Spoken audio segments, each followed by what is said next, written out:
DJ, my wife told me to dedicate to you that song. Yeah, she's an amazing woman. Every time we have some challenges, she tells me, don't worry, Jesus is the answer. All the time, Jesus is the answer. One time I asked her, if Jesus is the answer, what's the question?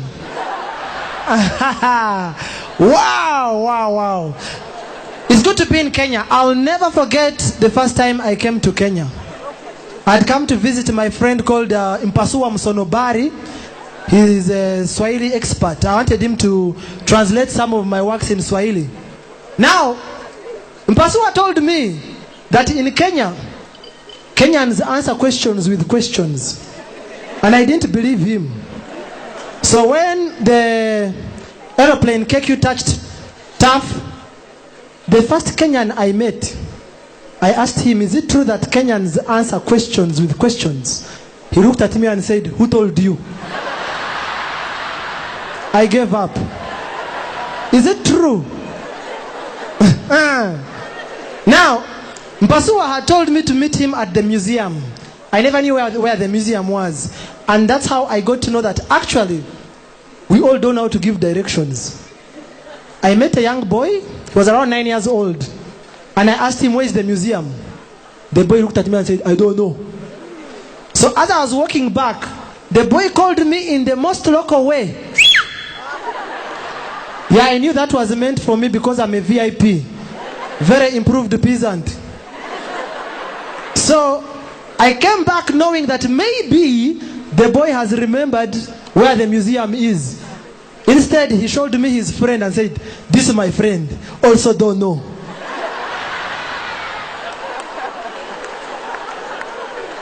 But it's not only in Kenya. It also happens in Uganda. You ask for directions at your own risk. One time I was looking for a school called Boma Primary School. And I met this gentleman and I asked him, where is Boma Primary School? He says, you're looking for Boma. Very simple. You move straight. You move, you'll see a tree. When you see a tree, turn on your right and move. When you move, you'll see a black gate. When you see a black gate, know you're lost. Come back.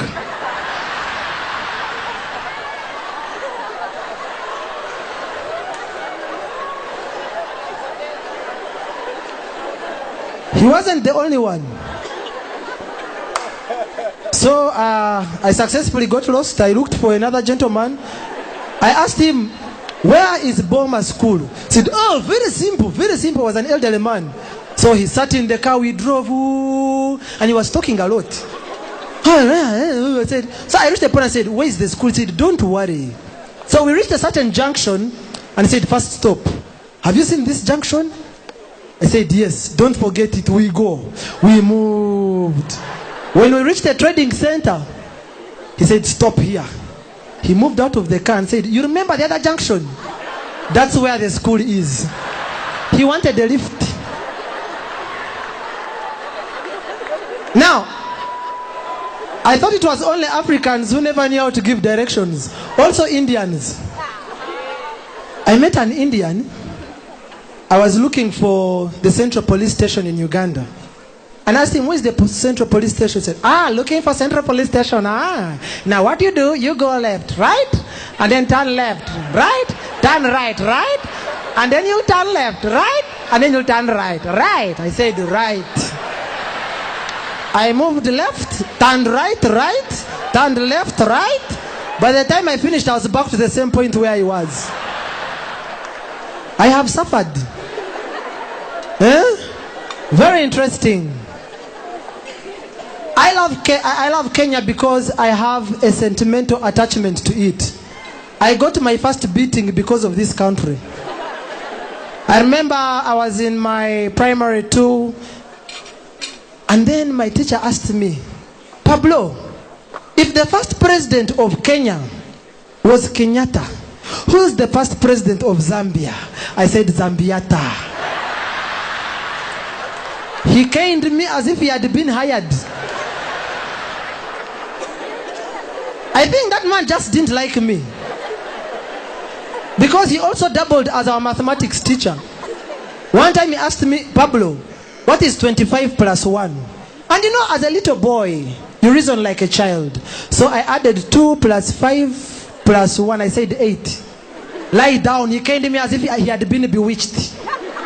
So the headmaster found him caning me and said, "Why are you beating Pablo?" He said, "Can you believe Pablo doesn't know 25 plus 1? And the headmaster asked the teacher, "What is the answer?" He said, 251. That was my teacher.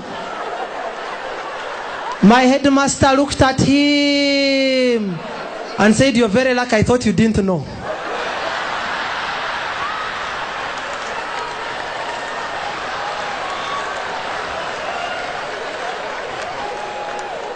I failed mathematics. I said bye-bye.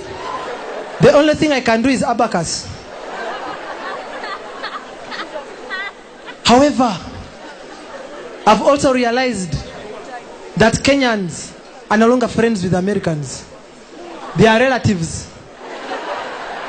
Because the Kenyan embassy is in the White House. And who's there? Barack Okolachi, Obama. There is nothing like Peter, James, Barack Obama. His name is so botanical. It's home-baked. For even the village itself, Kogero. Kogero, it sounds like a village where they receive the Sunday papers on Wednesday. You know, the name Kogero. I have a feeling their rainbow is in black and white. Kogero, Kogero. You do feel the name? Kogero, Kogero. I have a feeling even their cows give them powdered milk. Kogero. There must even be a big poster saying, "Warning, no village ahead." So that shows how Kenyan the man is. Actually, his name is an acronym. Obama stands for Original Black African Managing America. Yes. As if that's not enough, even Barack is an acronym for Born African, Raised American, Complete Kenyan. And all the Kenyans say, they don't know. He even speaks with swagger. You know, he speaks with it. "I want to thank the people of America.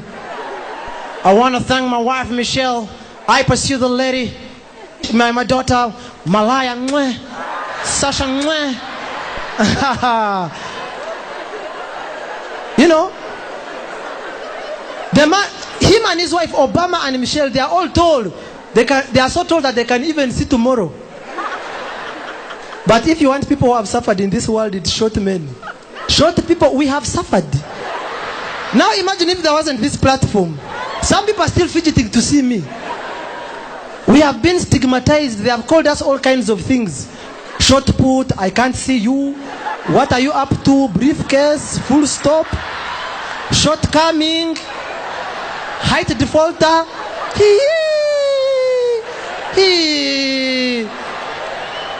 Huh? You forget that we are down to earth. We are, by the way. Oh, yeah. It's very important. In fact, I would like to encourage all the short women, my heights mates, don't worry. Most men love short women because they love women who look up to them. We have very many advantages, not only that. First of all, we are weather friendly. Yes, rain hits us last. We can manage any crisis. I remember when we had the financial crisis. You remember when there was a serious global financial crisis? They told people were suffering with clothes. They didn't know what to wear. Others were even cutting the curtains to go to the tailors. While that was happening, us were going to the babies section. We are covered. Short men never run short of ideas. Look at the baby.